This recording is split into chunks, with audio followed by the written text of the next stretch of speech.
But when you get over $100 million, that's when you really need to focus on the large enterprise segment. I mean, that's when you're really going after the largest companies in each market. But that's a different type of marketing, because then you go in and you have multiple personas you need to market to.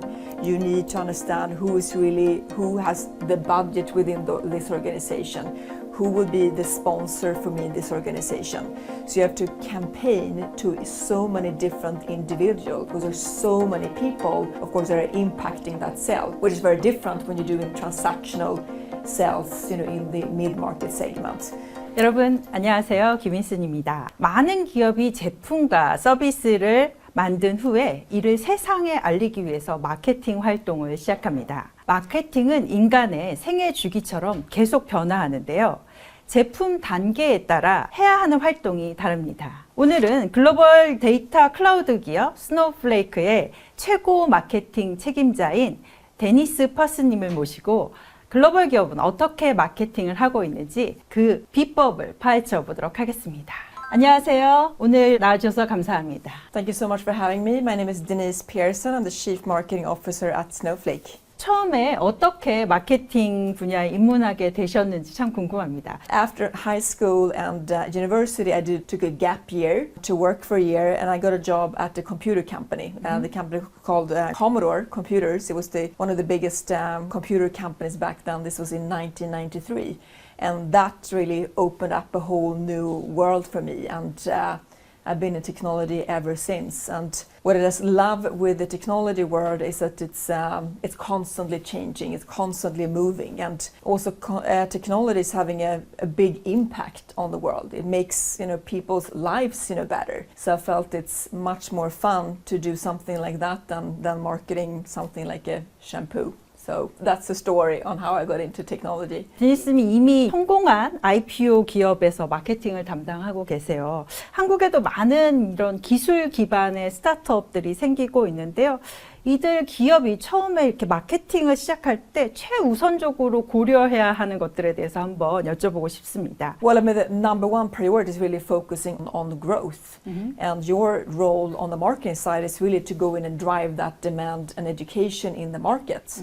And at Snowflake, all our marketers around the world, they're responsible for the pipeline in their country. And that's really also how you're aligning the best with your sales organization.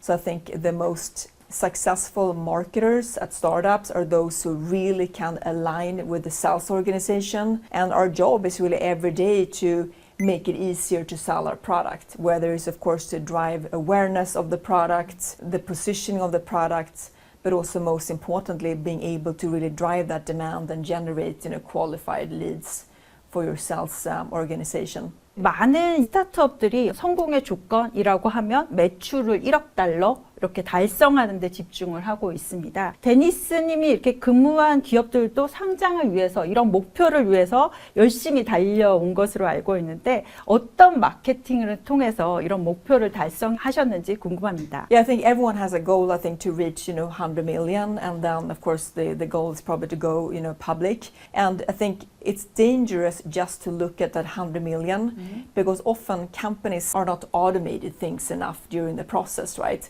And often these companies get to 100 million, but they never go beyond because they're doing so many things that don't scale.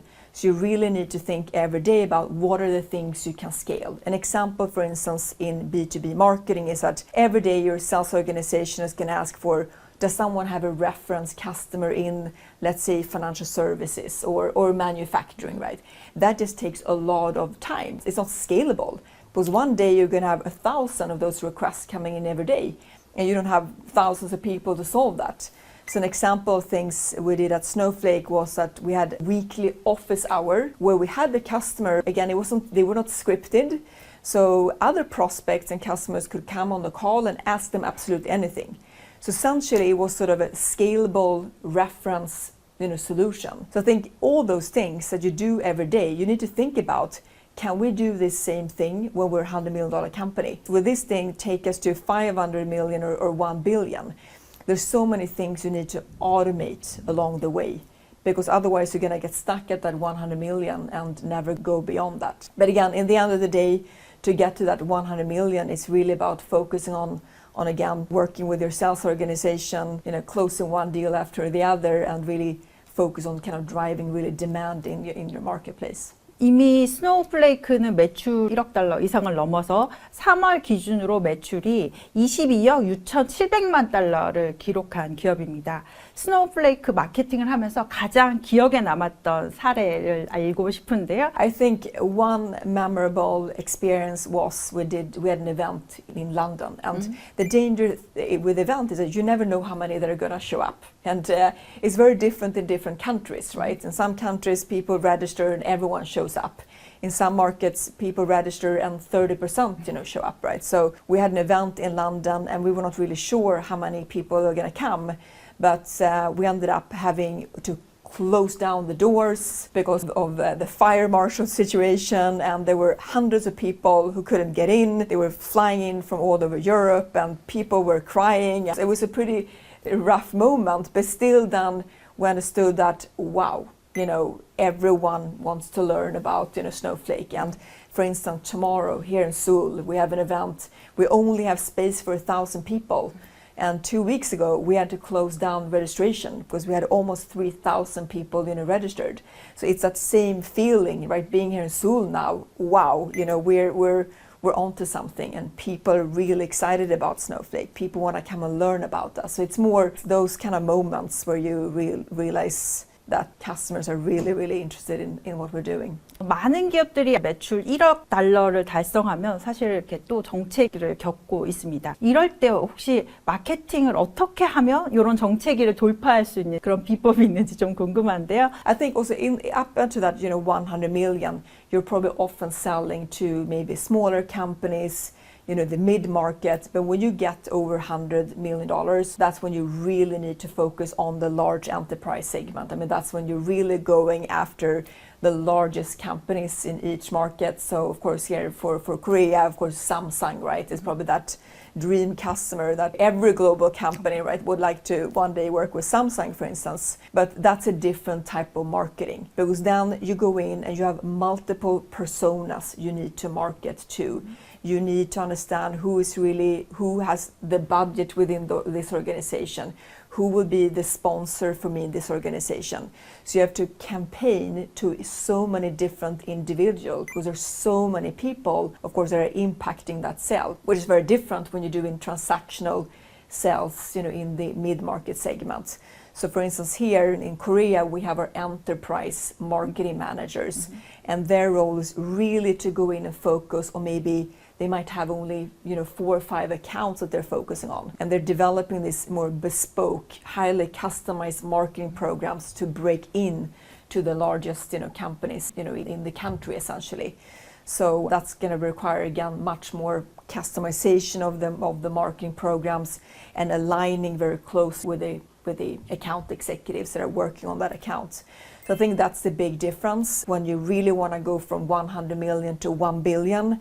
Is that you need to really understand how to campaign into the largest companies in your markets. 기업에서 이렇게 마케팅을 하다 보면 아까도 파이프라인에 마케팅이 있다고 말씀을 하셨는데 기술이나 영업 쪽의 파트의 사람들하고 갈등을 겪는 사례들이 있습니다.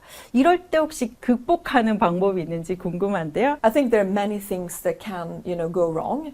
Sometimes sales and marketing might not have exactly the same objective. Maybe the CEO is telling marketing to do one thing and they might be telling sales to do, something else. The most important thing is really to aligning sales and marketing and of course product around the exact, same goals. I mean, the goals is really the North Star that you're working to. But often sometimes it's, personalities. Sometimes it's culture. I mean, some companies have that culture when people are having battles with each other. So it's important to have really a culture that really fosters extreme teamwork and alignment, and I think that's something we really have at Snowflake. And one of our core values is called make each other the best, and it's really always about focusing on, okay, what I do here, how does that impact someone else?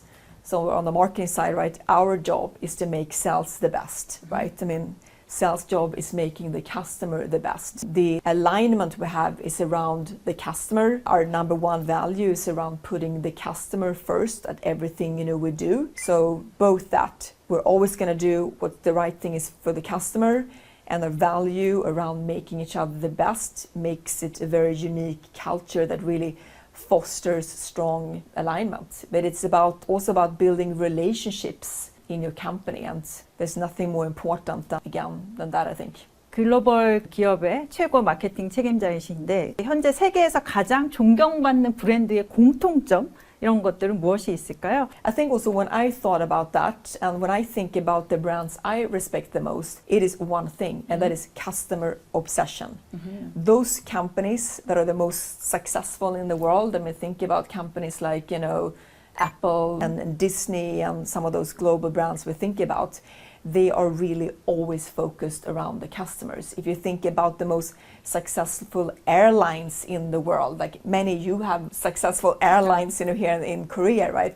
It's because they're so obsessed around the customer experience, for instance. So I think that's the one thing that they have in common. And often companies say, we're so customer focused. But in terms of the execution at the end of the day, it doesn't sort of come through.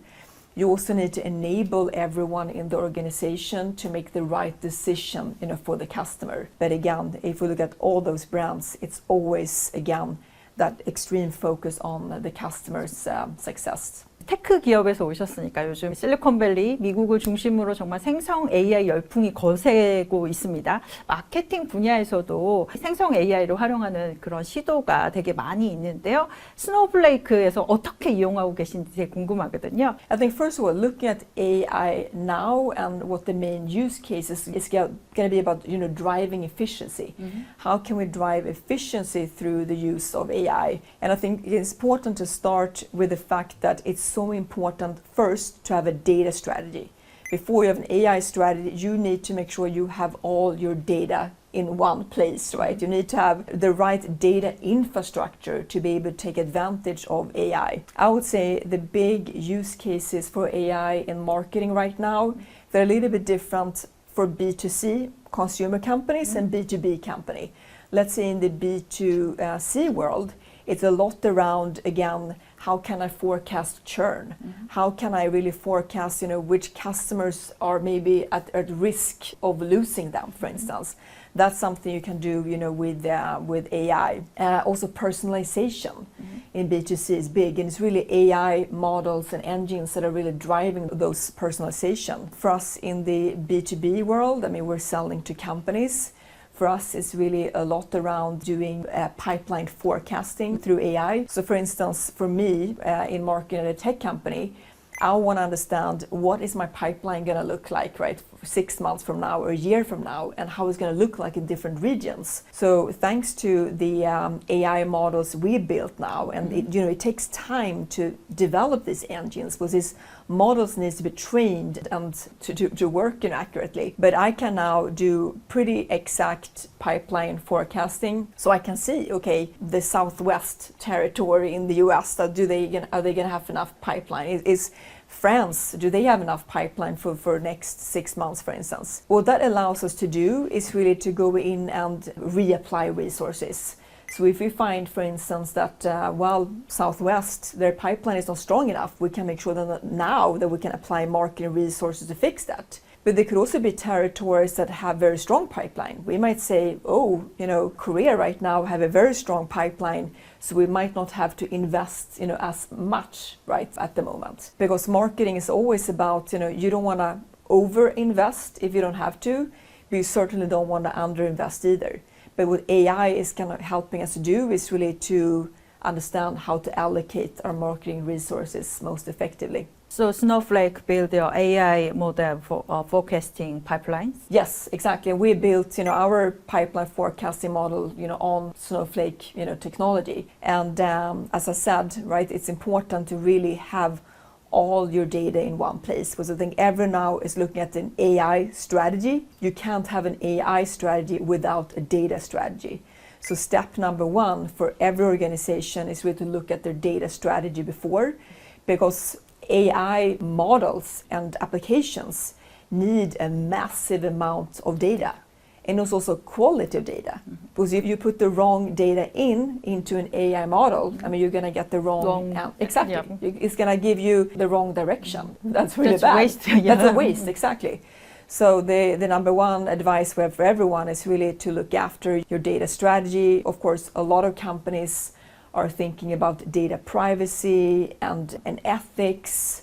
And it's very important to start thinking about that first, making sure that you have, data governance in place, data privacy, all those protocols in place before you start building the AI strategy. 마지막으로 이렇게 글로벌 테크 마케터를 꿈꾸는 분들에게 조언 한마디를 부탁드리고 싶습니다. I would say that I think the best tagline in the world is just do it. And I think people have sometimes fear what is it going to be like, and they might be afraid of joining a startup because they think, oh, it's going to be so fast and I'm going to work 24 hours a day and those things. But it's not really like that. And I think you just, in technology and in technology marketing, there's so many things you can do. If you're an analytical person, right, you might want to be in analytics, or you might be more in demand gen. If you're a very outgoing person who likes to meet people, you can be in field marketing. So there's so many different roles in marketing, and I'm sure everyone can find their perfect fit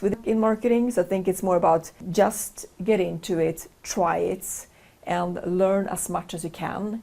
And you will find something in marketing and technology that you're going to be very passionate about. And I think it's important as well to think about that every company is going to become a technology company. Yeah, Everyone is. So all of us are going to become tech marketing. tech marketers. At least yes. Thank you for joining us today. It's been a great time. Thank you so much for having me. Thank you.